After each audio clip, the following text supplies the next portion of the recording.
सच्चा कांग्रेस भएको भए घरमा आगो लगाइदिएर रक्तमै मरसन्न पारेर कुटेर नेतृत्वबाट सत्ता लुटेर लान पाइँदैन थियो। यस्तो अपराध गरिने थिएन। के यो अपराध क्षम्य हुन्छ? आज प्रश्न छ। सधैँ निर्वाचित यत्रा नेतागणलाई टिकट नदिने दुस्साहस गरिने थिएन। सन्दर्भ अत्यन्तै पेचिलो छ। मुलुकलाई पीडाबोध भएको छ। म धेरै गन्थन नगरिकन म दुई चारवटा कुरा मात्रै निवेदन गर्न चाहन्छु। हामी सबैलाई थाहा छ, चैतिएर गएको काङ्ग्रेसले मुलुक थेग्न सक्दैन। चैतिएको कारण हामीले भनिरहनु र स्मरण गरिरहनु पर्दैन। सच्चा र सत्य काङ्ग्रेस भएको भए सबै निर्वाचनमा सधैँ निर्वाचित यत्रा नेतागणलाई टिकट नदिने दुस्साहस गरिने थिएन। सच्चा काङ्ग्रेस भएको भए घरमा आगो लगाइदिएर रक्तमै मरसन्न पारेर कुटेर नेतृत्वबाट सत्ता लुटेर लान पाइँदैन थियो। यस्तो अपराध गरिने थिएन। के यो अपराध क्षम्य हुन्छ? आज प्रश्न छ।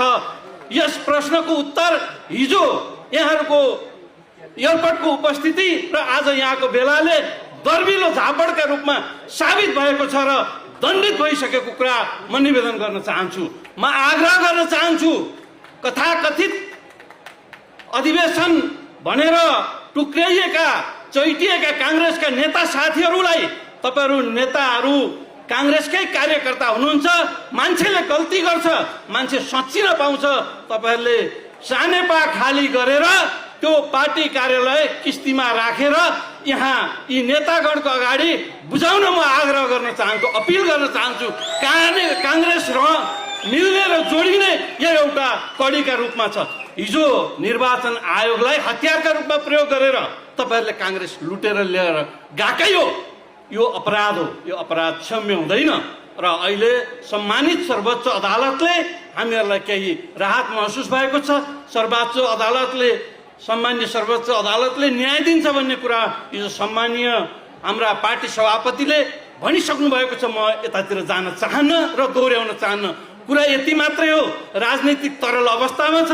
यसको नेतृत्व काङ्ग्रेसले गर्नुपर्दछ, तपाईँहरूले गर्नुपर्दछ। तपाईँहरूले सुझबुझका साथ अहिले तपाईँहरूको यो नेतृत्वकै रूपमा डाक्टर शशाङ्क कोइरालालाई अगाडि सार्नु भएको छ र सफलताका पूर्वक यस कार्यक्रम सफल हिजैदेखि भइसकेको कुरा निवेदन गर्दै आगामी निर्वाचन अधिवेशन तपाईँहरूले सम्पन्न गर्नुहुनेछ र आफ्नो दक्ष योग्य नेपाली काङ्ग्रेसलाई भरोसा दिने, मुलुकलाई भरोसा दिने नेतृत्व चयन गर्नुहुनेछ भन्ने कुरामा म विश्वस्त हुन चाहन्छु र तमाम नेपाली काङ्ग्रेसका कार्यकर्ता यही अपेक्षामा बसेका छन् भन्ने मैले